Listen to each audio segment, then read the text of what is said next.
Ugh! This is why I can't stand kids with uneducated parents. They're so rude and difficult to deal with. Who are you talking about? Oh, you don't get it unless I spell it out for you? Guess you're not too bright either. I am talking about your mom. She's just pretty and all she does is laugh. That's not true. Poor you, raised by someone so foolish. You can't choose your parents. My name is Emily. I was lovingly raised by my reserved dad, Joseph, and my mom, Anna, who is always kind with a beautiful smile. Dad was often away for work, but I remember having lots of fun with him on his days off. Mom was always there for me, a calming and warm presence in my life. Every day spent with Mom was a comforting experience, a sanctuary for me. I love both my parents very much, and they love me too. Even someone as mild-mannered as me might get genuinely angry if someone disparaged my parents. I had a dream about marriage. Marrying the person I love, combining two warm homes into one. How happy would that be? I'd always fantasize about it. Some might say it's nothing but a pipe dream.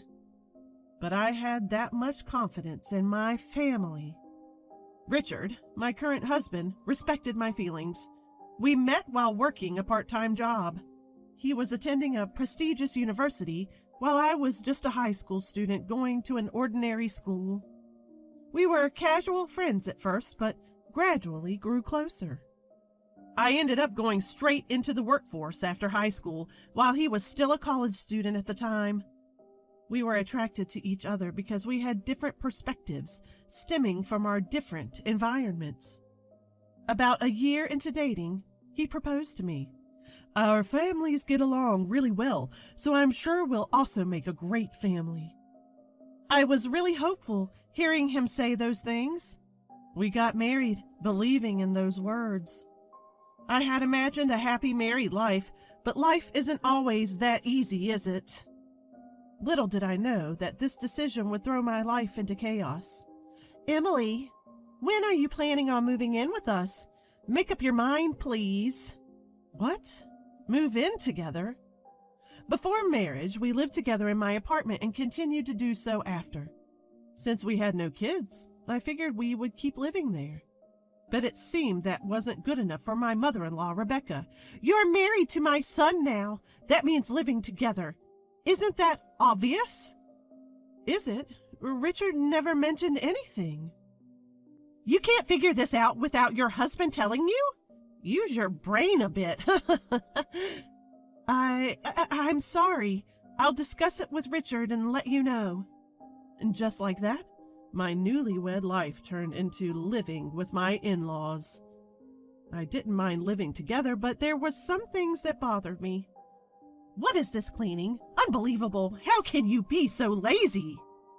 Did I do something wrong? I tried to be as thorough as possible.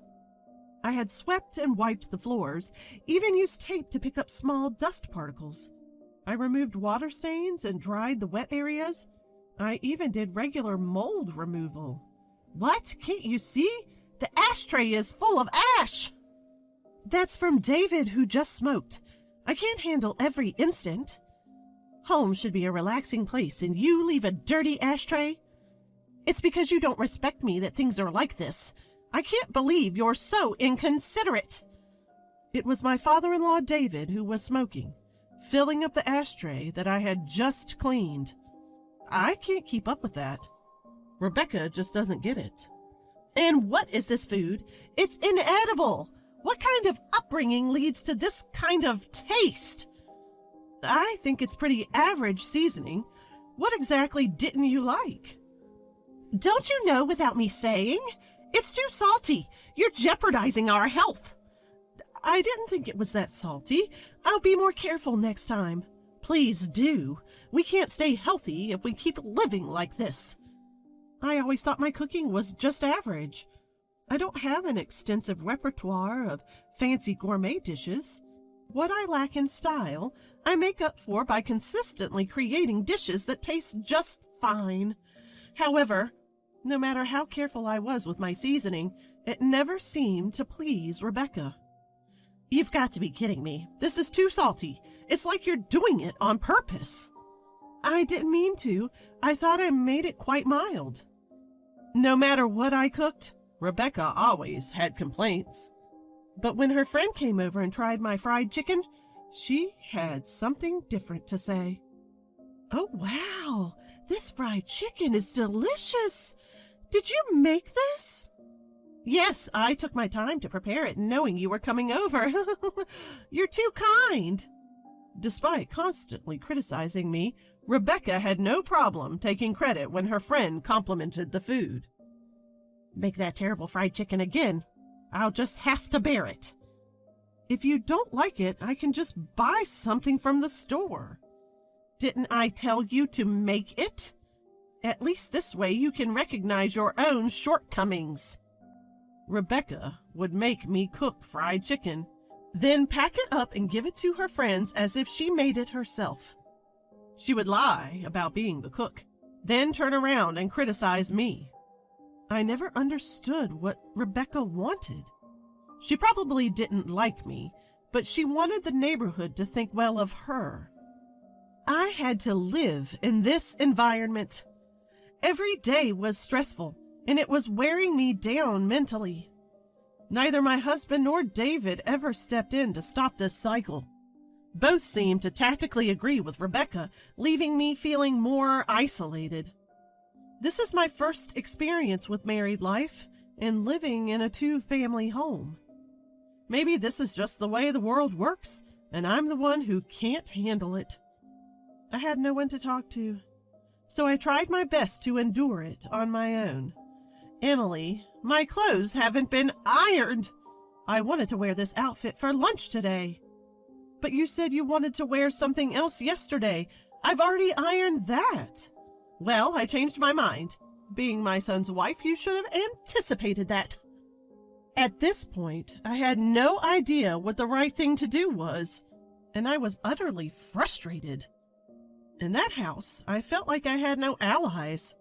I gritted my teeth and put up with it, thinking that patience was my only option. Then, one day, the inevitable happened. Rebecca made sarcastic comments to me, as usual. By now, I've grown used to it and don't take it too seriously. Maybe she finds my reactions boring because her attacks have changed lately. You're always so inadequate, no matter what you do. I'd love to know your upbringing. I was raised by my parents just fine, thank you. Maybe I'm not perfect, but talking back, huh? Exactly my point. Normally, people don't raise children to talk back to their mother-in-laws.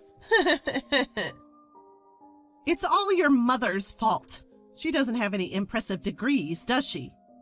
She might not have degrees to flaunt, but that's a different issue. See? Talking back again. That's why you're no good. Your poor upbringing really shows. Enough. Can you please stop insulting other people? I can't take it anymore. My voice grew stronger as I couldn't hold back my emotions. Rebecca didn't miss my slight glare. This is why I hate kids with low-educated parents. So impolite and difficult to handle. Stop talking about my mom. Education has nothing to do with this. Oh, you must be stupid too, then. Your incompetence speaks volumes. Must be nice to skate by on your looks alone. I couldn't live like that. I haven't, but that's beside the point. You're pathetic, raised by such clueless parents. Well, you can't choose your family. She continued to insult my mom, and I had reached my breaking point. If you continue like this, I have my own thoughts too.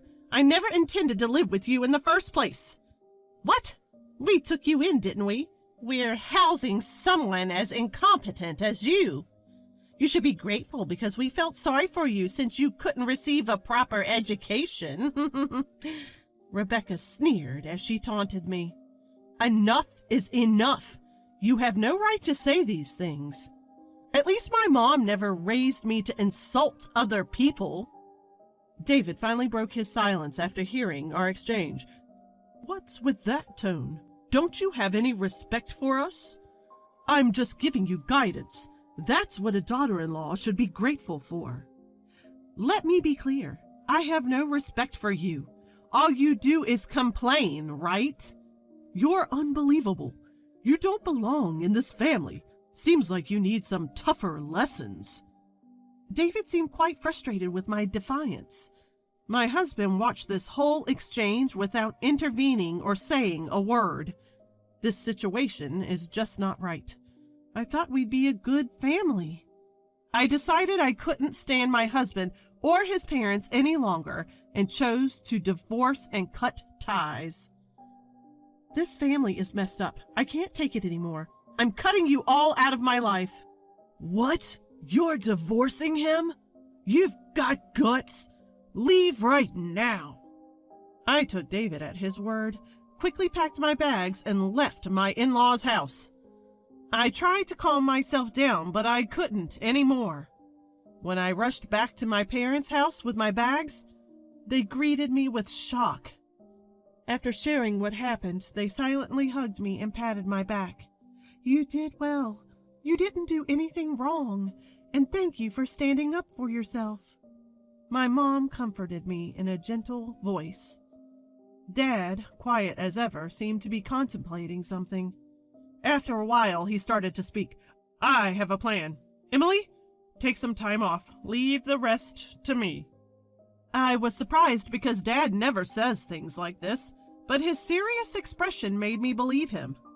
Since I didn't think things would work out with my in-laws, I drafted divorce papers and sent them as I had declared. I don't know what my husband thought, but there was no rebuttal from him. All done. Goodbye. That was the only message I received. I shed no tears over the abrupt ending. Then the situation took a sudden turn. As soon as our divorce was finalized, Dad sprang into action. Hey, what's going on? I have nothing to do with this. Out of nowhere, I got a call from Richard. What's this about? Stop calling me all of a sudden. We're done, remember? A project I was spearheading just got abruptly canceled. They said they couldn't do business with someone as untrustworthy as me because I hurt Emily.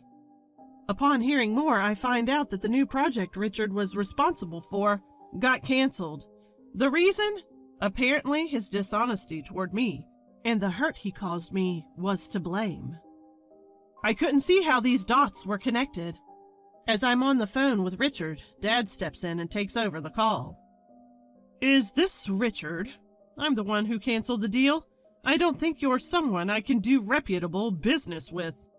What? Why are you involved, Joseph? This has nothing to do with you. You don't have the right to call me Joseph anymore. You didn't know that I was the client, did you? What? Joseph, you own that company? Turns out the company Richard was dealing with was actually Dad's company. Dad knew Richard was involved and tried to distance himself as much as possible. But after this incident, he reviewed the work and found it to be pretty sloppy. You're just dumping your work on your subordinates, just like you ignored Emily. That's not true. I heard from my staff that progress isn't being made. It's not realistic to continue business just for the sake of it. Plus, your family even insulted Anna. Treating my precious family with such cruelty is reckless. That's a misunderstanding. Even after the divorce, your mom kept sending snide remarks to Emily. That's concrete proof. This has nothing to do with me. It's what my mom did. How can you mix this up with business? You're not even competent at your job. Plus, you submitted the divorce papers without any hesitation, didn't you? You never protected Emily from the snide remarks your mom made, did you? Dad calmly corners Richard with these points. I might have considered working together if your only issue was incompetence. But I've lost all trust in you and your family. I don't care what your company thinks of me. I won't do business with you. This is unfair.